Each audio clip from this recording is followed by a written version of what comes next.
Gold, trusted gold buyers. మీరు తాకట్టు పెట్టిన బంగారాన్ని విడిపించి ఈ రోజు ఉన్న మార్కెట్ ధరకు కొనబడను. శేఖర్ కమల్ గారి వర్కింగ్ స్టైల్ చాలా డిఫరెంట్గా ఉంటుంది సార్. అంటే ఆయనతో 2 సినిమాలు ట్రావెల్ చేశారు. ఎలా అనిపించింది ఆయనతో working style? Is a great man sir. Is a very down to earth man. But only thing is satisfaction last వరకు ఆయనకి కొంచెం పర్ఫెక్షనిస్ట్.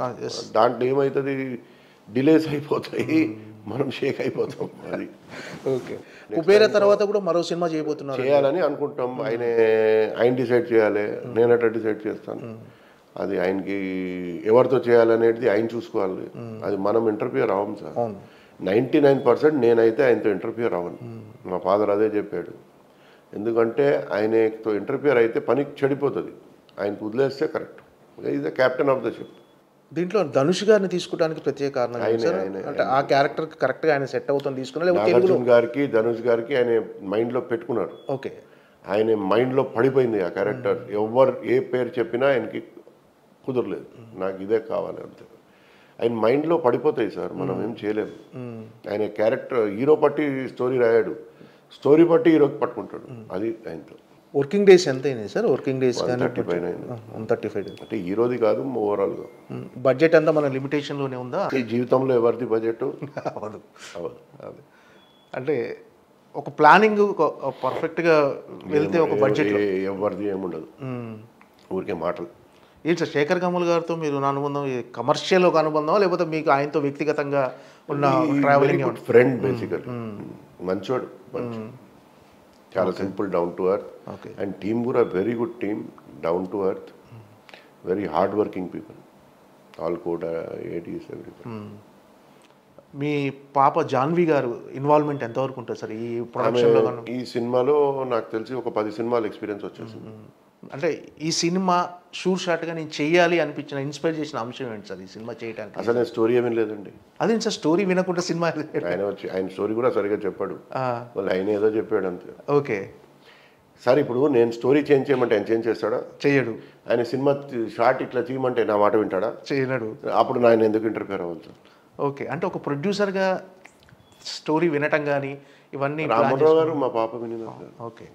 అంటే మీ ఇన్వాల్వ్మెంట్ స్టోరీలో ఏమి ఉండదు, మనం ఫైనాన్షియల్ సైడ్ అంతే. ఓకే. అమ్మటం, అది చూసుకోవటం, పేమెంట్స్ చేయటం. సార్ ఏంటి సార్ మన హైదరాబాద్లో తలమానికంగా మీరు ఏఎంబి థియేటర్ ఒకటి కానీ, నెక్స్ట్ AAA థియేటర్ కానీ, ఇలా థియేటర్స్ ఎక్స్పాండ్ చేసుకుంటూ వెళ్ళిపోతున్నారు. అంటే ఇప్పుడు మహేష్ బాబు కోసం ఏఎంబి థియేటర్ కానీ, next Allu Arjun AAA theatre కానీ. బ్రాండ్ కదా సార్, అది బ్రాండ్ ఏమవుతుంది అంటే ఈ కామన్ థియేటర్ అక్కడ వేరే లాంగ్వేజెస్ కూడా ఆడుతున్నాయి. ఏఎంబిలో కొరియన్ నడుస్తుంది. ఇప్పుడు ఈ వారం ఇంగ్లీష్ పిక్చర్స్ బాగా పోతున్నాయి. అదే సింగిల్ థియేటర్స్లో వేరే మల్టీప్లెక్స్లో పోతలేవు. ఓకే. ఆ అడ్వాంటేజ్ ఉంది అక్కడ.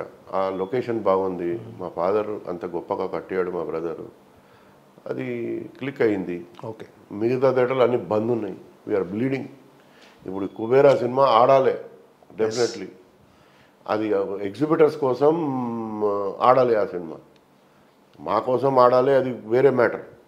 ఎగ్జిబిటర్స్ కూడా క్రూషియల్. అది నెక్స్ట్ వీక్ విష్ణు గారి సినిమా, అది కూడా బాగా కనిపిస్తుంది, అది కూడా ఆడాలి. అన్ని సినిమాలు ఆడితేనే తమ్ముడు ఆడాలి.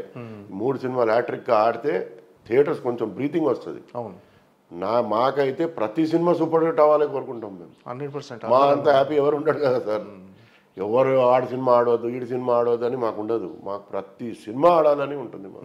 నెక్స్ట్ ఎన్టీఆర్ గారితో కానీ ఏమన్నా ఒక థియేటర్ కానీ ఎన్టీఆర్ గారికి? సార్ అది ఆయనకి అడగండి, ఎట్లా ఆడతారు. ప్రభాస్ గారికి అందరూ అంటే ఆయన ఇంట్రెస్ట్ ఉంటే వాళ్ళు చెప్తారు, వాళ్ళ ఇంట్రెస్ట్ బట్టి. ఓకే. ఈ థియేటర్స్లో కొలాబరేషన్ అని ఏమైనా వాళ్ళతో సినిమాలు చేసే ఆలోచన ఏమైనా ఉందా సార్? అంటే నాకు ఉద్దేశం ఏముండదు. ఓకే.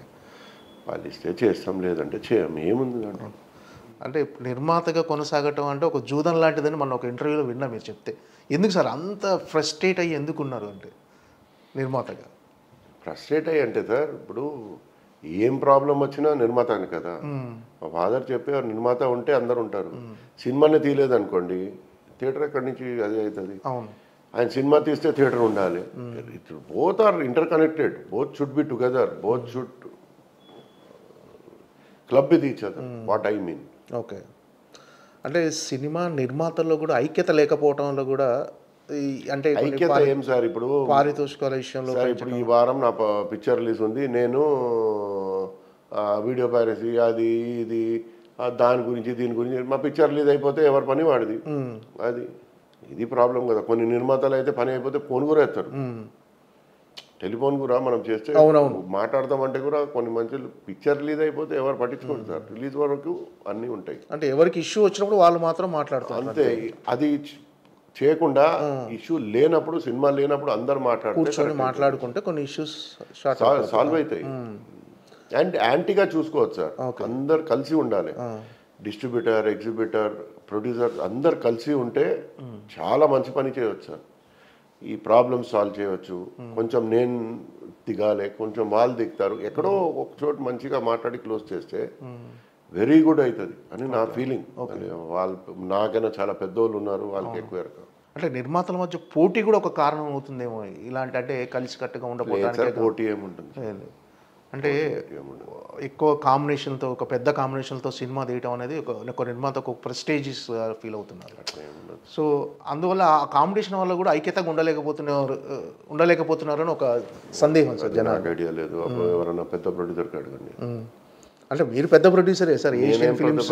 నేను 3 ఇయర్స్కి ఒక సినిమా తీస్తాను, 2 ఇయర్స్కి నేను హాబీగా చేసుకుంటాను తప్పితే నేను not a proper producer. Why I should like sir, మీరు ప్రొడ్యూసర్ కాబట్టి ఏంటి సార్ నాట్ అ ప్రాపర్ అంటే ఇప్పుడు దిల్రాజు గారు లేకపోతే మైత్రి లేక Vishwaprasad, I'm not like that no sir, just medium. అంటే ఇప్పుడు కంటిన్యూగా సినిమాలు చేసే ఆలోచన ఉంది కదా సార్ ఇంకా? అంటే సంవత్సరం పాప జాన్వి గారు కూడా నిర్మాత, మ్యాక్సిమం సంవత్సరంకి ఒకటి, దానిపైన చేయం సార్. స్ట్రెస్ తీసుకోలేము, నిజంగా స్ట్రెస్ఫుల్ జాబ్. కుబేరా ఖచ్చితంగా చూడాలి అనాల్సిన అంశం ఏంటంటే కొత్తదనం ఏంటి ఈ సినిమాలో అసలు? Different story, different treatment, background, artist acting, everybody acted well. It's a different film. అది మన లక్ బాగుంటే సూపర్ హిట్ అవుతుంది, బాగాలేదంటే ఆడదు. ప్రాక్టికల్ ఇది. We're expecting, always will expect, but definitely picture is a different film. That much I have seen some parts. Definitely different film. ఇది కొత్త concept, ఏదో పాత స్టైల్ లేదు సినిమా. మంచిగా టైం పాస్, మంచిగా ఫ్రెష్గా ఉంటుంది. సినిమా రీరిలీజ్ కూడా ఇప్పుడు బాగా ఆడుతున్నాయి సార్. రీరిలీజ్ చేసిన తర్వాత కూడా ఆడుతున్నాయి. అంటే రీరిలీజ్ ఆ ట్రెండ్ గురించి మీ అభిప్రాయం ఏంటంటే, సో కొన్ని రీరిలీజులు ఫ్రైడే కూడా రిలీజ్ చేస్తున్నారు. సో ఫ్రైడే రోజు రిలీజ్ చేయడం వల్ల అప్పుడు వచ్చే కొత్త సినిమాలో కొంచెం ఇబ్బందికరంగా ఉంటుందని కొత్త చెంబర్లో పెట్టి మాట్లాడాలి. అట్లీస్ట్ రిలీజెస్ ఆ ఫ్రైడే పెట్టకుండా సండే ఆర్ సాటర్డే పెడితే కొంచెం ఫ్రైడే రోజు వదిలిపెట్టేయాలి. అవును, కొత్త సినిమాకి ఆ Friday we should not effect it. Saturday చేసుకుంటే బెటర్. అది ఒక మీటింగ్ పెట్టి చేస్తాం. మీరు అడిగింది ఇది కరెక్టే. అంటే ఓటీటీ సినిమాలు కూడా ఫ్రైడే వస్తున్నాయి సార్, ఇది కూడా మీరు అది మనం ఏం చేయాలి, వస్తే ఏమవుతుంది సార్? అది ఓటీటీలో ఎట్లైనా సినిమా వస్తుంది కదా, ఎప్పుడైనా వస్తుంది. బట్ ఫ్రైడే రోజే రావటం వల్ల ఆ ఫ్రైడే ఓటీటీలో వచ్చే సినిమాలు కూడా కొంచెం అది మనం ఏం చేయలేము sir. We can't tell anything. అంటే సినిమా అంతా ఓటీటీ చేతిలోకి వెళ్ళిపోయిందని అనుకుంటున్నాను అంతా. ఓటీటీ చేతిలో వెళ్ళిపోయింది అంటే ఇప్పుడు అందరు ఆలోచించేది ఏమంటే దీని బిఫోర్ ఓటీటీ ఎంత వస్తుంది అని సినిమాలు తీశారు. ఇప్పుడు ఏం చేస్తున్నారు, థియేటర్లో ఆడాలి సినిమా, ఈ థియేటర్లో ఎట్లా హిట్ అవుతుంది, ఎట్లా విధులు పడుతుంది అని ప్రతి వాడు ఆలోచించి అట్లా అయిపోయింది. అవును, మీరు నెక్స్ట్ క్రాప్ చూడండి, నెక్స్ట్ సినిమాలు విల్ బి సూపర్. ఓకే, అంటే 80% రెవెన్యూ ఓటీటీ నుంచి వస్తుందంటారు, నిజమేనా సార్? అది 80% కాదు సార్, 45-50. ఓకే, అంటే సినిమాని బట్టి ఉంటుంది అది. అంటే ప్రతి సినిమాకి అలా ఉండదు. ఇప్పుడు ఓటీటీ వాళ్ళు కూడా సినిమాలు తీసుకోవడం కొంచెం తగ్గించేశారు అనుకుంటుంది సార్. ఏం చేశారు ఏమో సార్, దేవుడి గారు. ఓకే సార్, ఏంటి సార్ సునీల్ నారాయణ గారి ఫ్యూచర్ ప్లాన్స్ ఏంటి, ఎలా ఉండబోతున్నాయి? వైజాగ్ AAA ఒకటి కడుతున్నామండి అర్జున్ గారితో. అది చాలా ఇన్ఆర్బిట్ మాల్. ఎవరు సార్, ఎవరు? అర్జున్ గారు. Inorbit mall, it is very big mall, around 280 shops in that and very big mall. It will open, I think we're trying for January, but next summer వచ్చేస్తుంది. ఒక హకీంపేట్లో పెద్ద కాంప్లెక్స్ వస్తుంది, దాంట్లో we're trying for IMAX. We don't know will get it or not. ఒకటేమో AMB Bengaluru open అవుతుంది సెప్టెంబర్లో. ఇంకొక AMB సైన్ చేసాము అక్కడ, అది 2027లో రెడీ అవుతుంది. So these are the plans in the industry. ఒక 2-3 pictures we're planning. One with Prem Kumar sir director. Okay, and Nikhil గారితో ఒకటి ఉంది. ఎప్పుడు చేస్తారు? నిఖిల్తో ఎవరు సార్ డైరెక్టర్? ఆయన కేర్గా, మన కేర్గా ఉండదు. And other 2-3 heroes we have approached. సినిమాలు ఉంటాయి.